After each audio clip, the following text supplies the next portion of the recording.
Non, ce que l'on voit là, ce n'est pas une scène de film. C'est la réalité. C'est le visage d'une nouvelle mafia qui est en train de déclarer une véritable guerre urbaine en France. Alors, retournons un peu en arrière. 14 mai 2024. Une attaque d'une brutalité qu'on pourrait qualifier de quasi militaire au péage d'Incarville.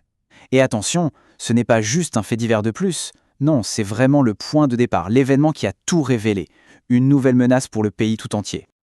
Et qu'on se le dise, ce n'était pas une simple évasion, pas du tout. Pour libérer Mohamed Amra, les assaillantes ont exécuté, de sang-froid, 2 agents pénitentiaires. Le message est on ne peut plus clair. C'est une déclaration de guerre, une guerre contre l'État lui-même. Bon, alors, qui sont ces nouveaux groupes? Et qu'est-ce qui les rend si différents, si nouveaux par rapport aux mafias qu'on connaissait jusqu'ici? Franchement, on est à des années-lumière du milieu corso-marseillais traditionnel. Le truc local, discret, oubliez ça. La DZ Mafia, c'est autre chose. Eux, ils opèrent à l'international avec une violence extrême.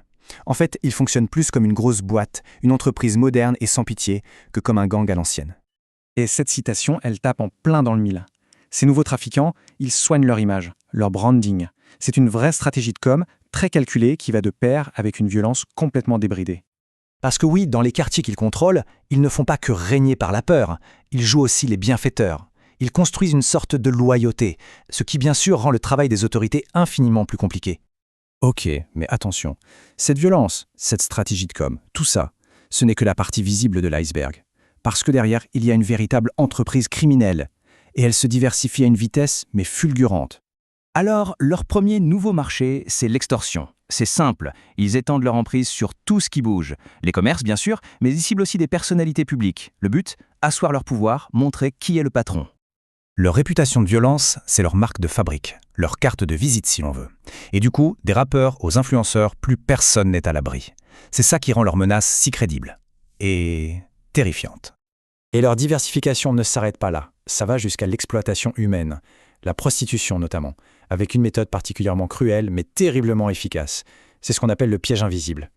Le résultat, c'est un cercle vicieux terrible de dépendance et de peur. Et c'est pour ça que les victimes sont si incroyablement difficiles à aider, à sortir de là. Mais alors, comment ils arrivent à s'étendre aussi vite? Quel est le carburant de cette expansion? Eh bien, c'est une nouvelle génération de tueurs. Une génération définie par une chose, sa jeunesse, et surtout son inconscience. Pour bien comprendre le changement, il faut regarder les chiffres. Le prix d'un contrat, il a été divisé par plus de 10. C'est hallucinant. La vie humaine a été complètement dévaluée. Et ça ouvre la porte à une violence de masse. Une violence qui est de plus en plus souvent le fait d'adolescents, sans aucune expérience. Et la conséquence de cet amateurisme, elle est tragique, forcément. C'est l'explosion des dommages collatéraux, des passants, des innocents qui se retrouvent pris au milieu des tirs croisés. Et on franchit qu'encore une étape. Cette nouvelle criminalité ne se contente plus d'agir, non. Elle se met en scène. L'objectif, c'est de gérer son image de marque et surtout d'utiliser la terreur comme un véritable outil de communication. Un exemple frappant, un ado de 14 ans tue un chauffeur VTC en se réclamant d'eux. La réaction de la DZ Mafia? Il publie une vidéo. Une déclaration glaçante qui rappelle carrément le style du FLNC. Et là, c'est très fort. Dans la même vidéo, ils nient toute implication dans ce meurtre qu'ils jugent amateur, mais en même temps, ils en profitent pour renforcer leur image de puissance et menacer directement l'État. C'est ce qui fait dire à de nombreux experts qu'on a changé de dimension.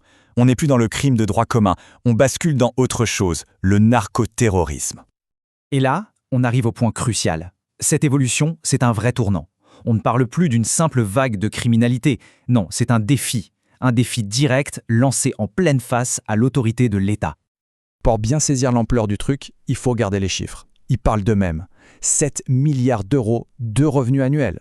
250 000 personnes impliquées. C'est gigantesque. C'est une véritable économie parallèle qui est en train de financer cette guerre. Et l'affrontement, il n'est pas seulement armé. Loin de là. Comme on le voit, leur stratégie est bien plus vicieuse. Ils cherchent à saper l'État de l'intérieur. Comment? Par la corruption et par l'intimidation de ses propres agents. Le problème, c'est que malgré les opérations de police massives, les fameuses opérations place nette, eh bien, l'ampleur du phénomène est telle que ça donne l'impression que les efforts de l'État sont presque futiles. C'est un peu décourageant. Et tout ça, ça nous amène à une question vraiment urgente pour la France. Surtout quand on entend des experts internationaux qui commencent à alerter, à dire que le pays montre les tout premiers signes d'un narco-État.